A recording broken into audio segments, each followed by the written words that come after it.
agradecidos em nome de Jesus, amém? Glória a Deus. Eu quero falar hoje do tema, o terremoto da oração. Eu tenho fé para declarar que nessa tarde, tua vida vai ser sacudida. A tua casa vai ser balançada, a tua família vai vir um terremoto sobre nós, eu creio. E eu quero ler com você a palavra de Deus no capítulo 16 do livro de Atos dos Apóstolos. Atos dos Apóstolos, capítulo de número 16, e nós vamos ler a partir do verso de número 25. E eu louvo a Deus pela sua vida que está aqui nessa tarde de feriado, que escolheu a boa porção como Maria. Aleluia, estar aos pés de Jesus aprendendo. Atos 16, 25, e eu te lembro, eu vou ler a palavra de Deus. E a palavra de Deus, ela é poderosa, mais afiada do que espada de dois gumes, capaz de fazer divisões entre juntas e medula, entre alma e espírito. Pastor, por que você está dizendo isso? Porque enquanto eu leio a Bíblia, você tem liberdade, você está num lugar onde o Espírito de Deus está, e a Bíblia diz que aonde o Espírito de Deus está, ali há liberdade. Então, enquanto eu leio, não se esqueça disso. O que eu estou lendo é a palavra de Deus, é a verdade, é a vida. Então você tem liberdade para glorificar. Verso 25: por volta da meia-noite, Paulo e Silas estavam orando e cantando hinos a Deus, e os outros presos os ouviam. De repente, houve um terremoto tão violento que os alicerces da prisão foram abalados. Imediatamente as portas se abriram, as correntes de todos se soltaram. O carcereiro acordou e, vendo aberta as portas da prisão, desembanhou a sua espada para se matar, porque pensava que os presos tivessem fugido. Mas Paulo gritou: não faça isso, estamos todos aqui. O carcereiro pediu luz, entrou correndo e trêmulo, prostrou-se diante de Paulo e Silas. Então levou-os para fora e perguntou: senhores, o que eu devo fazer para ser salvo? E eles o responderam: creia no Senhor Jesus e serão salvos você e os da sua casa. E pregaram a palavra de Deus a ele e a todos os de sua casa. Naquela mesma hora da noite, o carcereiro lavou as feridas deles, e em seguida ele e todos os seus foram batizados. Então os levou para sua casa, serviu-lhes uma refeição, e com todos os de sua casa alegrou-se muito por haver crido em Deus. Aleluia. Paulo e Silas estão na prisão. Paulo e Silas estão presos. Mas Paulo e Silas estão presos de maneira injusta. Injustiçados, Paulo e Silas vão parar na prisão. Paulo e Silas são usados como instrumento da parte de Deus para trazer libertação a uma mulher que tinha um espírito de adivinhação. Mas essa mulher dava lucro aos seus senhores com essa adivinhação. Então esses senhores vão acusar Paulo e Silas, e acusados eles vão parar na prisão. É só para você entender o contexto de por que Paulo e Silas estão na prisão. E então nós chegamos no verso 25 que nós lemos, no momento em que Paulo e Silas estão presos. Mas mais do que estarem presos, estão presos de maneira injusta. Mas na prisão, presos de maneira injusta, Paulo e Silas fazem uma escolha. Eu creio que gente hoje vai escolher hoje aqui, vai fazer escolhas nesse lugar, vai fazer a boa escolha, a boa decisão, que tem poder para abalar, para derrubar tudo aquilo que até aqui te prendia. Não, você não entendeu. Tem gente hoje aqui que diante da palavra vai fazer escolhas que vão trazer um abalo, um terremoto que vai quebrar tudo aquilo que te mantinha cativo até hoje, em nome de Jesus. Qual é a escolha de Paulo e Silas? Paulo e Silas escolhem orar. Paulo e Silas escolhem a oração. Verso 25, está dizendo ali para nós que à meia-noite, glória a Deus, por volta da meia-noite, Paulo e Silas estavam orando e cantando hinos a Deus. Olha só, a escolha que eles fazem é a escolha da oração. E é tão poderoso isso que aqui eu já encontro o primeiro ponto para nós ressaltarmos. Uma vida de oração vai sempre te impulsionar para uma caminhada de adoração. Uma vida de oração vai sempre te mover para uma caminhada de adoração. Então à meia-noite eles escolhem orar, e enquanto oram, eles estão louvando, eles estão adorando ao Senhor. Eu não sei se você percebeu, mas essa história nos ensina que Deus não precisa de circunstâncias perfeitas para agir. Não, Deus não precisa. A gente acha, ser humano é que precisa de uma circunstância boa, de um momento à toa no culto. Então no culto o milagre pode acontecer, enquanto o louvor está cantando o milagre. Quem precisa dessas circunstâncias somos nós. Deus não precisa de circunstâncias, Deus só procura corações que creem. Deus não está procurando circunstâncias para agir, basta um coração rendido. Então a oração, ela é poderosa. A oração é o tema das nossas séries, né? O poder da oração. Mas a oração é poderosa por quê? Porque a oração abre portas, a oração quebra cadeias, a oração produz libertação, a oração produz transformação. Então o texto começa dizendo: por volta da meia-noite, Paulo e Silas estão orando e louvando ao Senhor. Sabe o que isso fala para a gente? Fala da oração em meio à meia-noite. Não estou falando para você da oração de uma hora específica. Não, então eu vou orar todos os dias à meia-noite, porque Paulo e Silas oraram à meia-noite. Não. Estou falando da oração em meio à meia-noite. Pastor, e o que isso significa? O que o senhor quer dizer? A meia-noite significa a hora de trevas. A meia-noite significa a hora de dor. A meia-noite significa aquele momento de pressão que você está vivendo. A meia-noite é a simbolização daquele momento de solidão. Não é sobre um horário, né, um horário do relógio, do nosso dia. Não, é sobre um momento. Quem sabe, olha, hoje nós estamos aqui, são 3h40. Quem sabe para alguém aqui hoje, esse horário é a tua meia-noite. Ninguém vê a dor que você está passando, ninguém sabe da tua angústia, ninguém sabe do que você está sofrendo. Talvez você está aqui, o sol brilhando e você sorrindo por fora, mas Deus conhece a meia-noite por dentro. E a meia-noite de Paulo e Silas, eles escolhem orar, eles escolhem louvar a Deus, eles escolhem buscar ao Senhor. Então é nesse momento de dor, de injustiça, de solidão, de pressão emocional, que eles estão o quê? Estão orando. Porque o que é que eles nos ensinam? Que a oração de Paulo e Silas não dependiam das coisas que aconteciam. A oração do cristão não pode depender do que nos acontece. A oração na nossa vida depende de quem Deus é. Nós não oramos pelo aquilo que acontece, nós não oramos pelo que vai acontecer, nós oramos por aquilo que Ele é. E Ele é Senhor indiferente da circunstância, indiferente do momento. Ele é Deus indiferente da hora. Então eles escolhem orar, eles estão orando. Por que eu digo isso, irmão? Porque orar na luz, orar no dia bom, orar na hora fácil é natural, mas orar no momento difícil é fé. Orar quando tudo está bem, orar quando todo mundo está vendo, orar quando tudo está acontecendo é natural, qualquer um faz. Agora orar quando a alma está afligida, quando o corpo está ferido, quando a situação está difícil, isso é fé.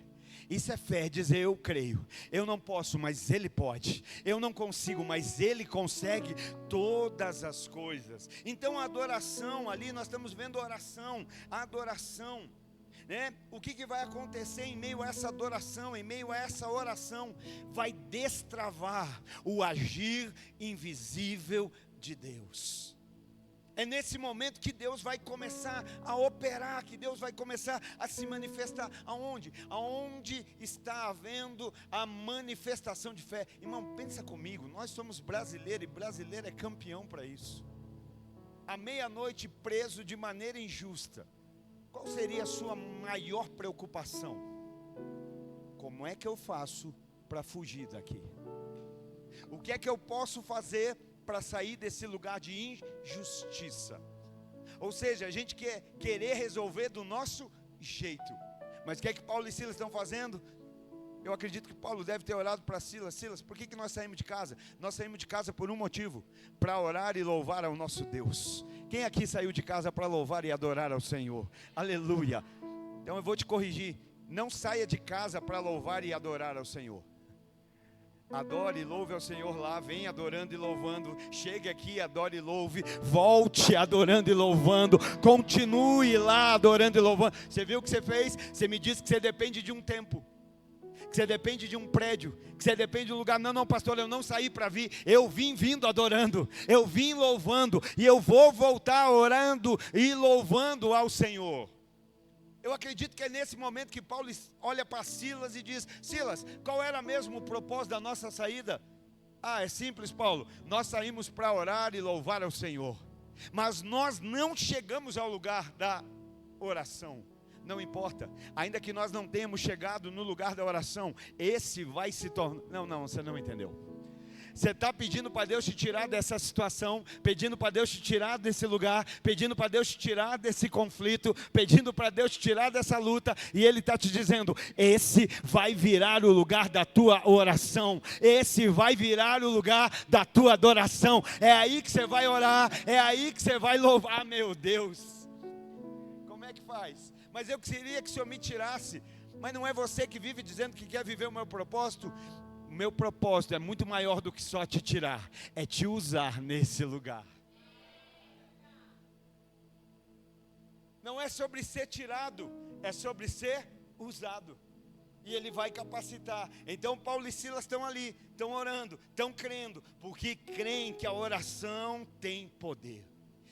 A oração, ela destrava o agir de Deus, ela atrai o milagre, ela quebra cadeias, ela produz libertação. Só que entenda algo, irmão.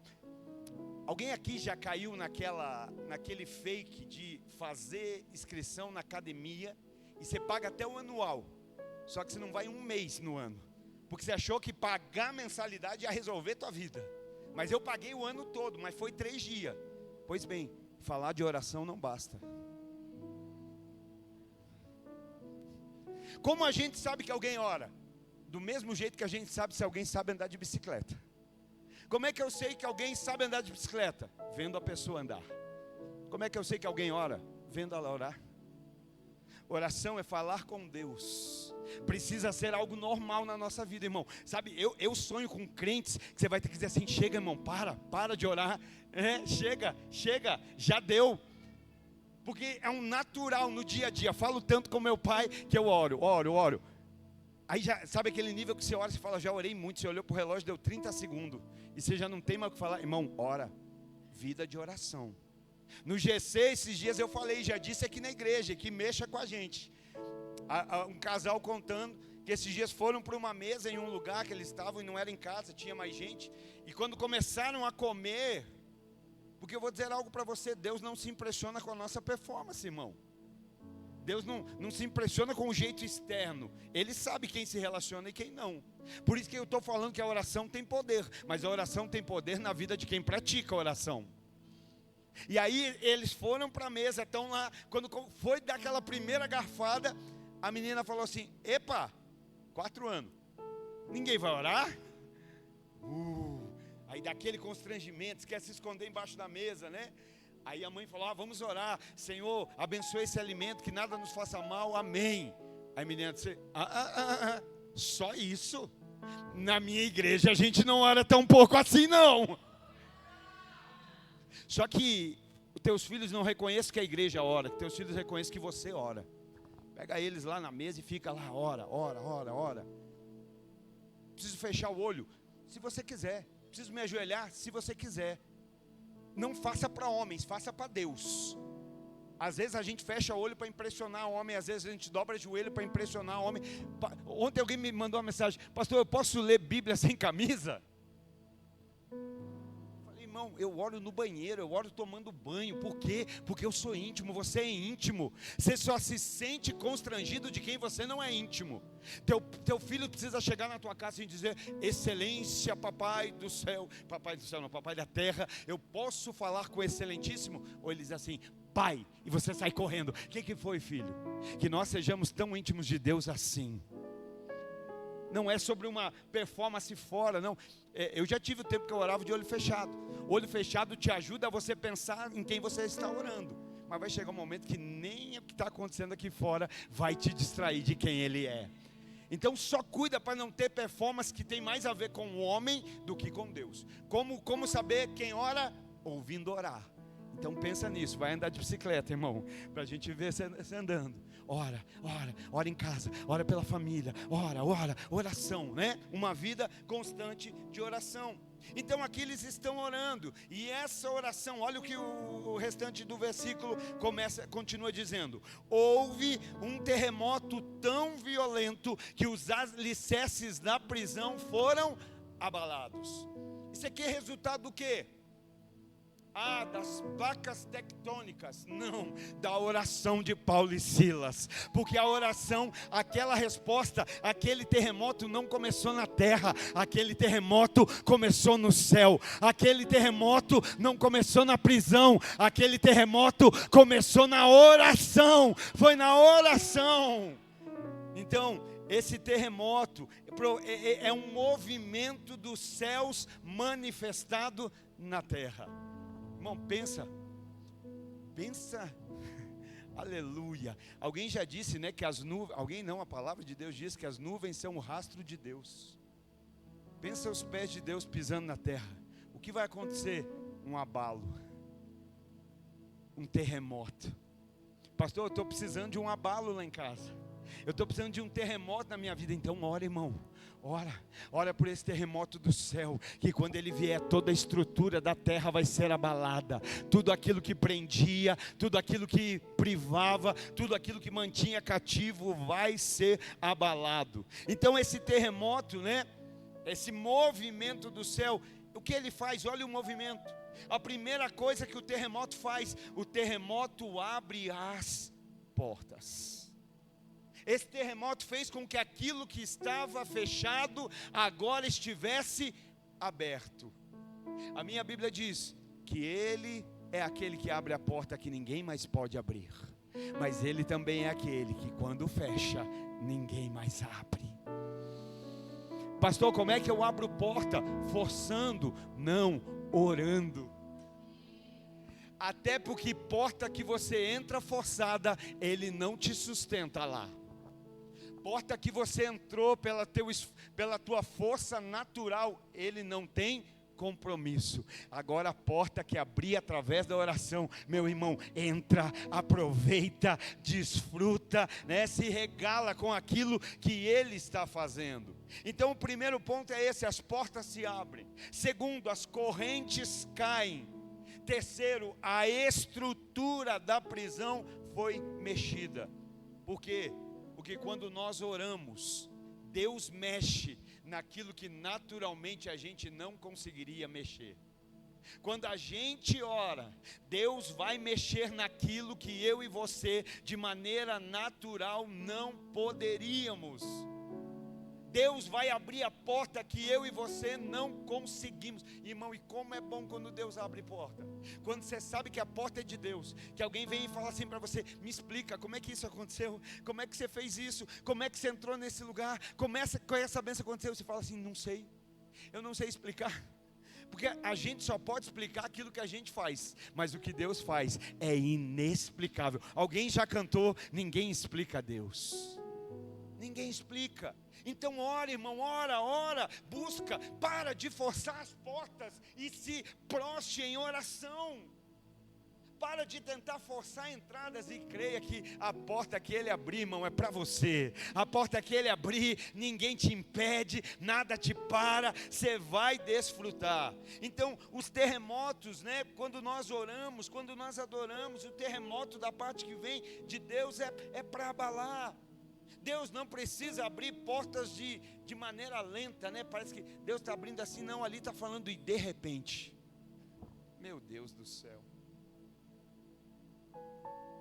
Quem aí está provando abalos na sua vida? Esses abalos bons. Você falou amém, amém ou amém pela fé? Sabe por que eu falo isso? Porque eu estou falando, eu amo os de repente de Deus.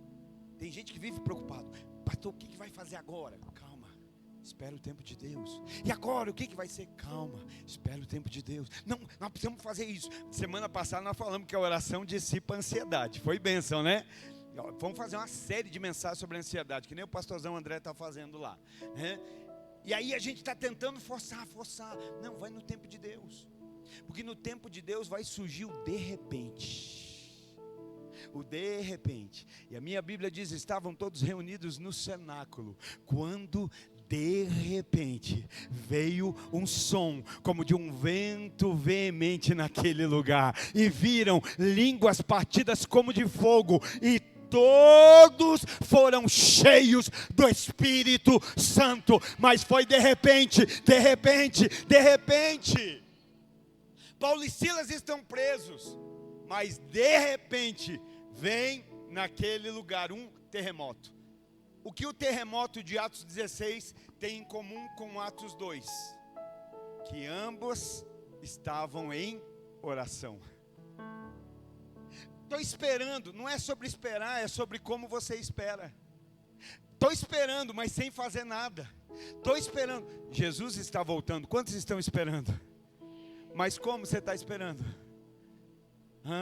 Porque vai ser de repente, ao som do alarido, ao toque da trombeta. Ai, quem está só esperando não vai nem ouvir.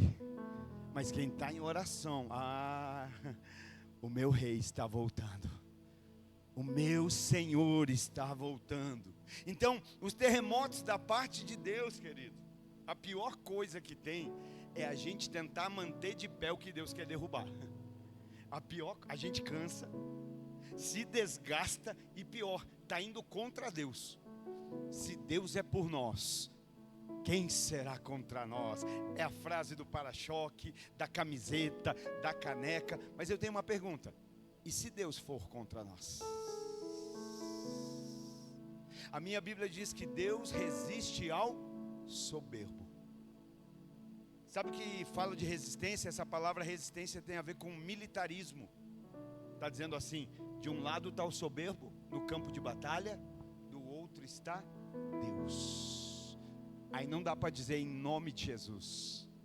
Está entendendo? Ele resiste ao soberbo? Resiste, mas dá ainda mais graça ao humilde. Então entenda de que lado da batalha está. Por isso que às vezes a gente está tentando manter de pé o que Deus quer derrubar. Então os terremotos da parte de Deus, terremotos que são resultado da oração, não vêm para destruir, vêm para levantar. Não, eu vou repetir que eu acho que é o calor, aumenta os ventiladores. Os terremotos, resultados da oração, como resposta da parte de Deus, não vem para destruir, mas vem para levantar. Vem, aleluia. Deus abate o soberbo, mas Ele exalta o humilde. Então os terremotos não vêm para destruir, vem para abalar o que precisa ser abalado, mas para que permaneça o inabalável. E aí ele vai levantar, aí ele vai trazer de pé. Então os terremotos da parte de Deus não vêm para matar. Tem terremoto que vem na nossa vida, que vem para libertar. Tem luta na nossa vida que vem para trazer libertação. Então, um pouco mais à frente, depois disso, nós vamos ver o propósito do terremoto, da oração. Paulo e Silas estão na prisão injustamente, vão orar, vão adorar. Deus responde, tem o mover do céu, tem o abalo. A porta das cadeias se abrem, as cadeias de todos são abertas, as algemas, as correntes são quebradas, todos estão em liberdade. O carcereiro desperta, vê aquele povo todo livre, vê aquela bagunça. E aí ele fala, vou me matar, porque o regime que eu sirvo é rígido. Eu fui treinado para ser um soldado e que ninguém escapasse das minhas mãos. Quando eu chegar para o meu superior e dizer que todo mundo fugiu, a minha condenação vai ser morte. Então, morte por morte, eu me mato agora. Só que quando ele vai fazer isso, Paulo e Silas, gente de visão, não é de dividir, é gente que tem visão, gente de visão, gente que ora tem visão do céu na terra. Não é a visão de raio-x do super-homem, mas é a visão do Espírito. É discernimento espiritual, escuridão, mas de alguma forma, Paulo e Silas viram a silhueta daquele homem com a espada querendo se matar. Aleluia!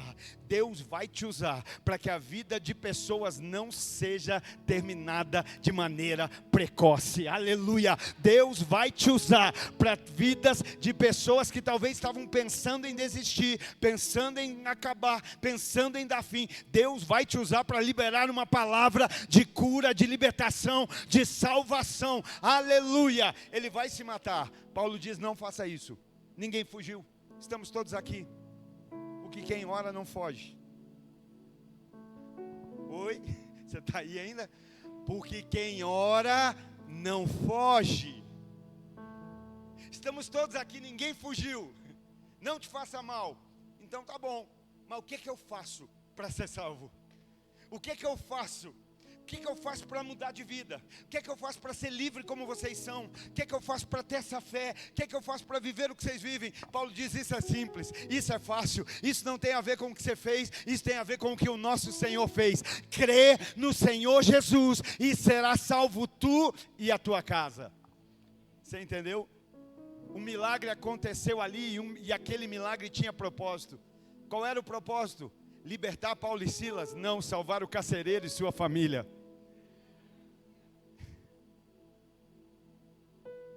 Você vai para onde você quer? Ou você está disposto a ir para onde Deus te quer? Ah, eu quero ir para Porto de Galinhas. E se Deus quiser te mandar para a Nigéria? Tem gente morrendo lá. Mas eu sou crente. Não tem nada errado com o Porto de Galinhas, é bênção, irmão. E se Deus nos der graça, nós vamos, não tem problema. Mas Paulo e Silas estão no lugar onde o propósito do milagre não foi o nome deles ser exaltado, mas foi uma família ser salva.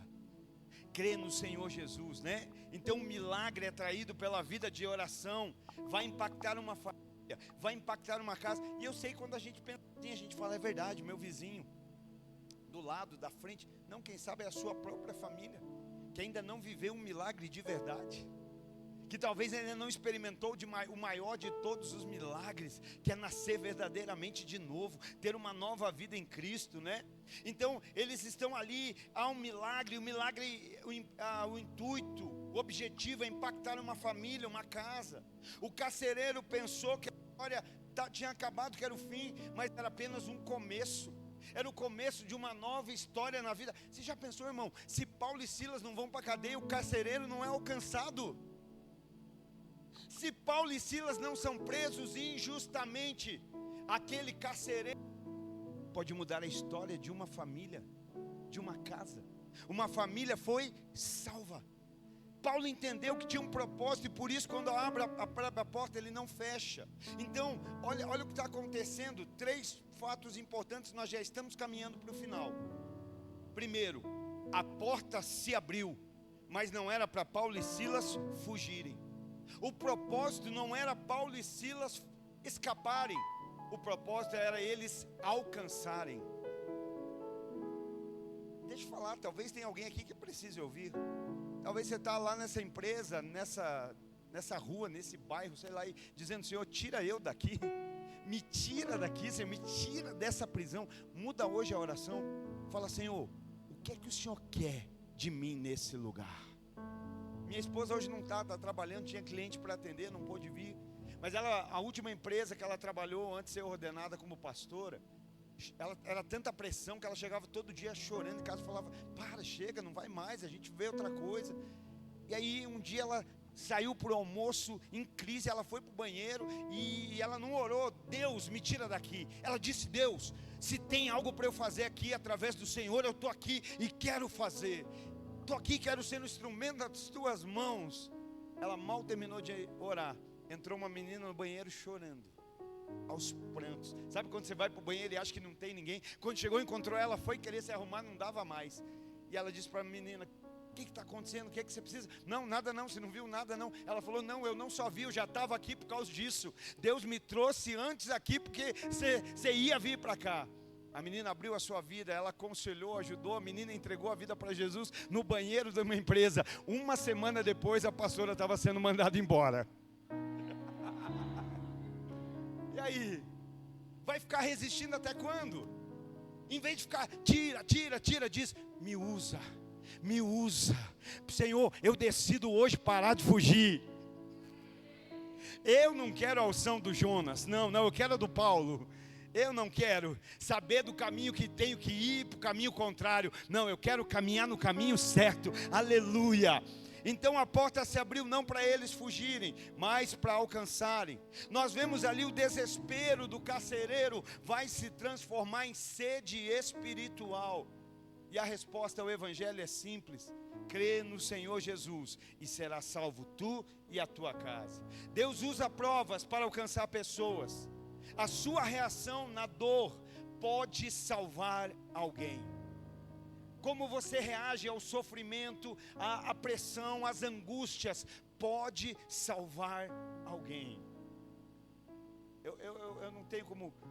Você pode, repara na pastora, ela tem uma cicatriz aqui no pescoço. Ela fez um procedimento, uma cirurgia na coluna cervical. E eles cortaram aqui, remove a musculatura para mexer aqui atrás.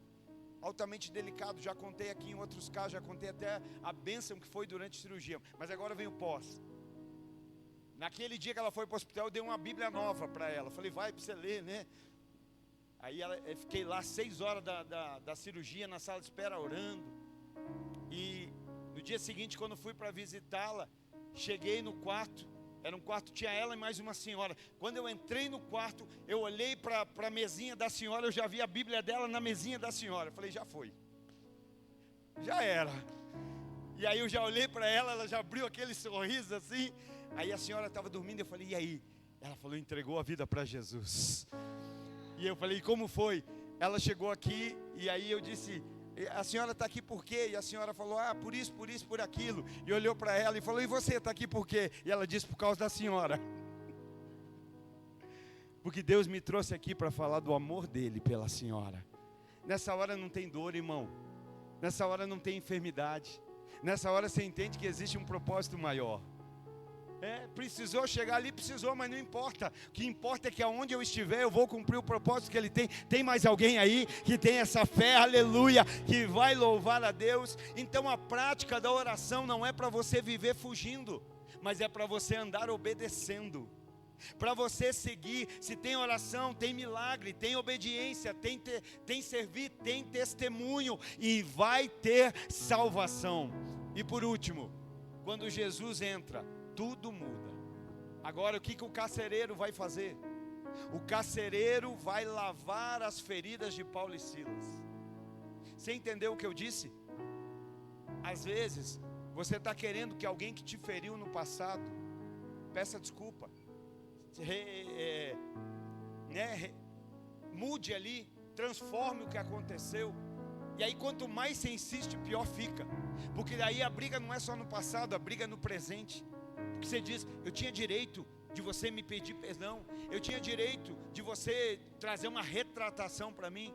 Mas o que é que Paulo e Silas estão fazendo? Paulo e Silas estão orando. E quando Paulo e Silas oram, o terremoto vem. Quando o terremoto vem, as cadeias se abrem. As cadeias se abrem e as cadeias de todos são postas em liberdade. O carcereiro, antes o que era desespero, vira fome espiritual. O que eu faço para ser salvo? Crer no Senhor Jesus. Vai ser salvo tu e a tua casa. Ele creu. E agora o que é que ele está fazendo? Ele está curando as feridas daqueles que ele feriu. Ah, pastor, mas você não conhece o coração duro que me feriu, você não conhece, né, o ogro que me machucou. Verdade, eu não conheço, mas eu conheço o Espírito Santo de Deus, que quebranta até mesmo o homem mais duro. Deixa eu dizer, só tem coração duro aonde a oração é mole. Vou repetir, só tem coração duro aonde a oração é mole. Se tiver oração, vai ter quebrantamento,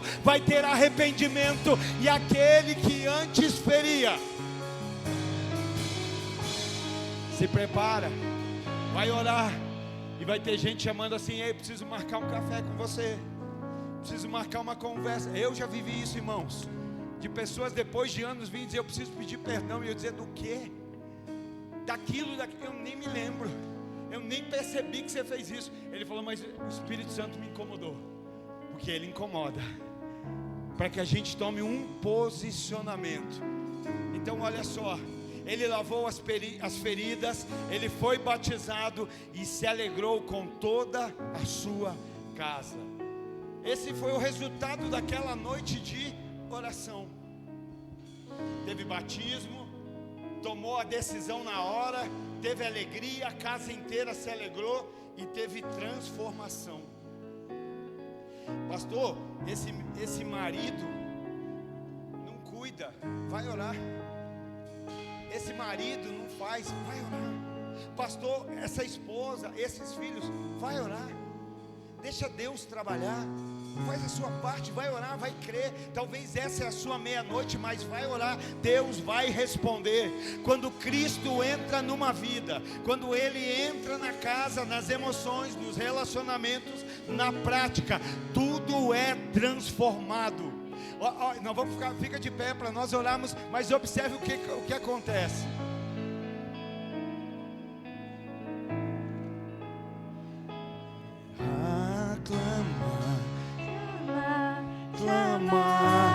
Olha o que acontece, observa. À meia-noite, Paulo e Silas, presos, feridos, na prisão. Mas na meia-noite deles, o que eles fazem? Oram e adoram a Deus. Como a noite começou? Com sofrimento. Como a noite chega na sua metade? Com dor, com sofrimento, não é isso? Mas aí, o terremoto vem, todos são colocados em liberdade. Paulo e Silas anunciam a verdade. O carcereiro crê, se batiza. Irmão, pensa comigo, por favor, me ajuda. Meia-noite eles estão presos, orando. Cadê os crentes que oram? Cadê os crentes pentecostal?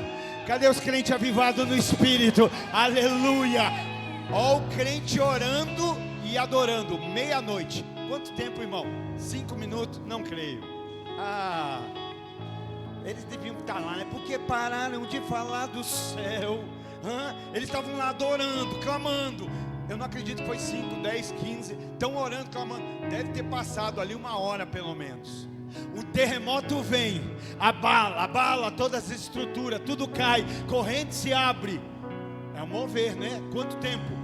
Mais uns 20 minutos, tudo caindo, movendo, se abalando. O carcereiro acorda, vai se matar. Paulo e Silas interagem. Peraí, não se mata. Como assim? O que vocês têm para me dizer? Vamos colocar umas 2 horas da manhã já. Crê no Senhor Jesus e será salvo. Mas como crê, então fala para mim. Eu não acredito que ele creu só porque ele falou isso. O crer deve ter sido assim: me fala mais desse Jesus. Ele é o caminho, a verdade e a vida. Ele é a ovelha muda que foi para o matadouro. Ele é aquele que tomou o nosso lugar. Ele é aquele que derramou. E ele pregando. Pensa Paulo pregando, irmão. 3 horas da manhã. Chama a sua família. O carcereiro vai dizer: vamos lá para casa agora, vamos para lá. Chama a família. Agora, gente, deixa eu limpar as feridas de vocês. 4 horas. Agora, 5 horas da manhã. O que é 5 horas? Está começando a amanhecer. Aleluia, aleluia. Aquilo que começou na noite como dor e sofrimento vai chegar ao amanhecer como festa. Porque a minha Bíblia diz que o choro pode durar uma noite, mas a alegria vem pela manhã. Aleluia.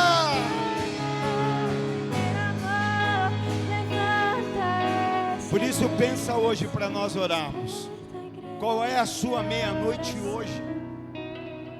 Deus ainda abre portas, Deus ainda liberta, Deus ainda transforma casas, famílias, vidas. Jesus ainda cura, e hoje Ele vai curar, hoje Ele está libertando, hoje Ele está transformando. Alguém crê? Aleluia. Vamos orar? Vamos orar. Eu quero orar